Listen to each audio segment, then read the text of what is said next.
Kanalımdan ve mutfağımdan herkese tekrardan merhabalar. Bugün sizlere şöyle dışı çıtır çıtır, içi ise kat kat çok lezzetli bir peynirli poğaça tarifi hazırladım.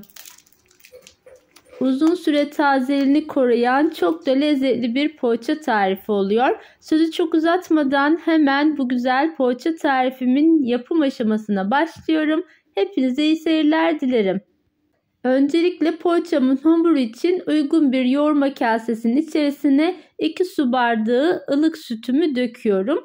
Ardından üzerine 1 paket instant kuru mayamı ilave ediyorum.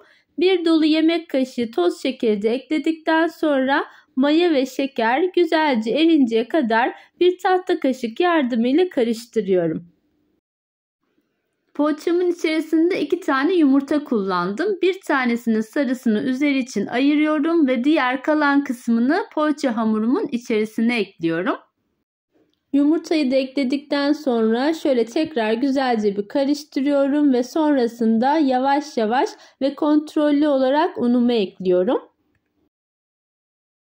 Unu ekledikten sonra 1 tatlı kaşığı tuzu da ekleyerek sonrasında tahta kaşık yardımıyla kase içerisindeki hamurum ağırlaşıp yoğunlaşana kadar karıştırmaya devam ediyorum. Sonrasında tahta kaşığımı kenara bırakıyorum ve poğaça hamurumu elimle yoğurmaya başlıyorum.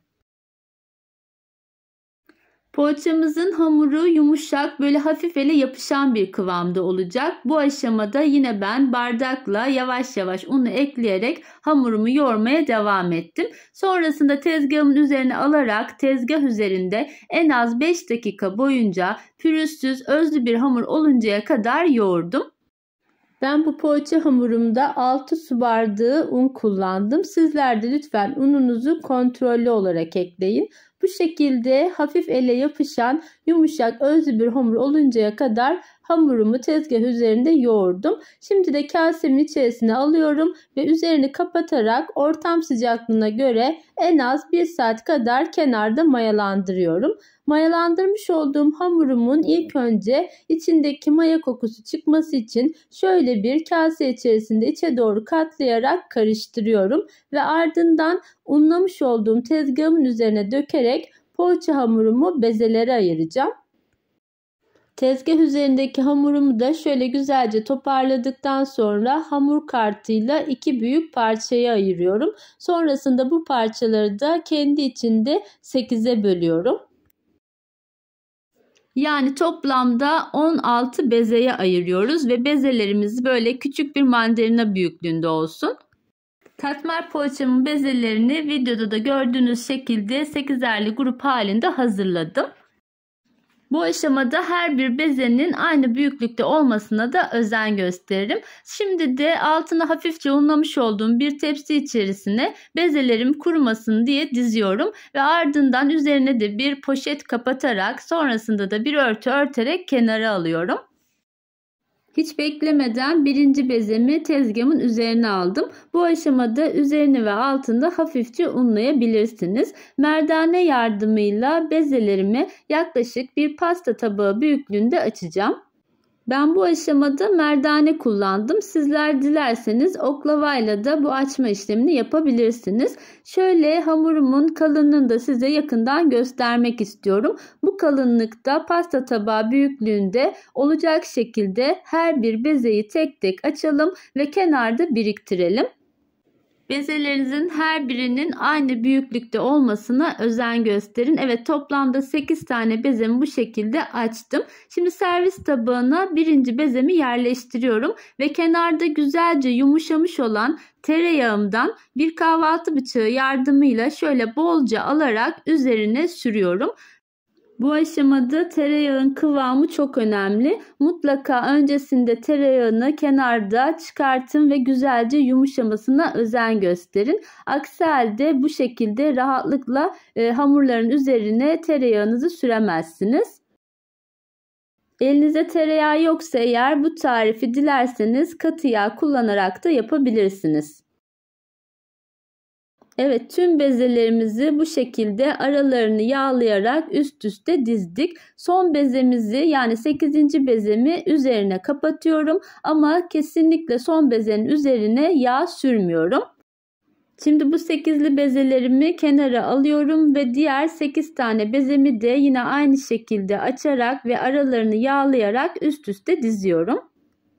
Toplamda 16 bezeyi 8'erli grup halinde bu şekilde üst üste dizerek hazırladık. Şimdi üzerine bir buzdolabı poşeti kapatalım ve içerisindeki yağın donması için yaklaşık yarım saat kadar buzdolabının alt rafına alalım. İsterseniz bu tarifi bir gece öncesinde bu şekilde hazırlayıp buzdolabına kaldırıp sabah da şekil verebilirsiniz.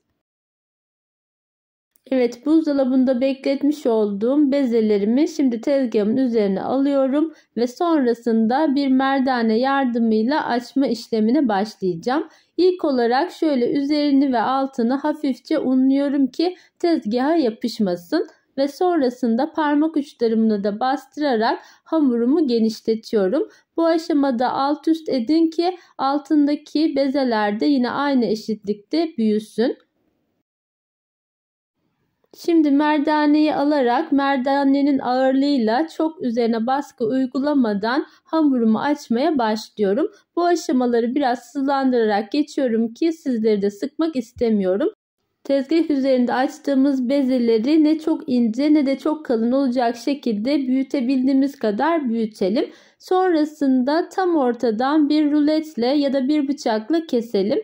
Ardından tekrar ortadan olacak şekilde keserek 4 eşit parçaya ayıralım. Ardından kesmiş olduğumuz bu 4 büyük üçgeni kendi içinde ruletle 5 küçük üçgene ayıralım. Poğaça hamurumuzun ara katları yağlı olduğu için fırın içerisine girdikçe kocaman kabaracak ve büyüyecekler. Bu yüzden üçgenleri çok büyük yapmazsanız bu poğaçalar daha güzel oluyor. Ben bugün poğaçamın arasına peynirli kaşarlı karışım koyacağım. Bu şekilde üçgenlerin geniş olan bölümlerine elimle peynirli karışımı yerleştiriyorum. Sizler isterseniz farklı iç malzemeleriyle ya da direkt sade olarak sararak da bu poğaçayı hazırlayabilirsiniz. Videomu tam da buraya kadar izleyenlere küçük bir hatırlatma yapmak istiyorum. Kanalımı ilk kez bu videom sayesinde izliyorsanız eğer ve kanalıma hala abone değilseniz abone olmayı, tariflerimden önceden haberdar olmak için de bildirim zilini açmayı unutmayın lütfen. Evet, katmer poğaçalarımın uzun kenarından başlayarak videoda gördüğünüz şekilde dolayarak son şeklini veriyorum. Bu şekilde yağlı kağıt serili olan fırın tepsimin içerisine poğaçalarımı diziyorum. Bu arada fırınımızı da alt üst ayarda fansız olarak 180 derecede açalım, ısınsın. Isınmış olan fırının içerisinde poğaçalarımızı pişireceğiz. Kenara ayırdığımız bir tane yumurta sarımız vardı. Onun içerisine şöyle çok az bir pekmez ekledim ve karıştırdım. Bu şekilde poğaçalarımın üzerine yumurtalı karışımımı da sürüyorum. Vermiş olduğum ölçülere göre bu şekilde toplamda 2 tepsi poğaçanız olacak.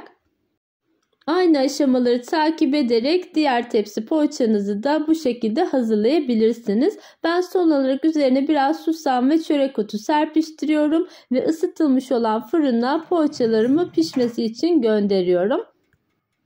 Evet, fırındaki poğaçalarım sizin de gördüğünüz gibi çok güzel kabardı ve çok güzel de kızardı. Benim fırınımın ayarına göre toplamda 35 dakikada üzeri ve altı çok güzel pişmişti. Şöyle ilk sıcaklığı çıkması için kenara alıyorum ve sonrasında bir tanesini alarak size iç dokusunu yakından tekrar göstermek istiyorum.